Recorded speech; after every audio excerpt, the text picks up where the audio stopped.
34 жасар Денис Батнаревті жауыздықпен өлтірген Быков пен Саратовқа қатысты алғашқы сот процесі өтті. Жәбірленушінің анасы Иринаның айтуынша спирттік ішімдікті тұтынған азаматтардың бірі баласын күрекпен басынан ұрса, екіншісі тұншықтырып өлтірген. Я находилась дома вечером. Мен үйде болатынмын. Кешкісін маған баламның бірге тұратын әйелі қоңырау шалып, балам Денисті белгісіз біреулердің өлтіріп кеткенін айтты. Бірден есімді жимастан сол жаққа қарай тартып отырдым. Бірақ баламның моргта екенін білдім. Негізінде балам Саратовпен таныс болатын, ал Быковпен таныс емес.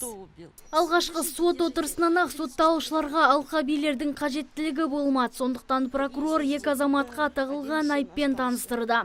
Прокурордың сөзіне сүйенсек, Антон Быков пен Игорь Саратов бөтелкелестері Денисті қатыгездікпен өлтірген. Они решили избавиться от трупа, для чего Саратов? Екі азамат мәйіттен құтылу үшін оны өртемек болған, алайда олар дененің толық жанып кетпейтіндігіне көз жеткен соң ұйықтап қалған. Қайта тұрып ертеңгісінде жәбірленушінің мәйітін сырттағы жетханаға басымен тастаған. Қазіргі таңда екі азаматқа да Қазақстан Республикасы қылмыстық кодексінің 99 бабы 2 бөлігі 2 және 7 тармақтарымен айып тағылуда.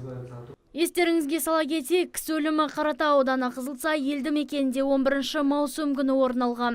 Алкогольді ішімдікке сылқия тойған үшеу өзара сөзге керісіп қалған.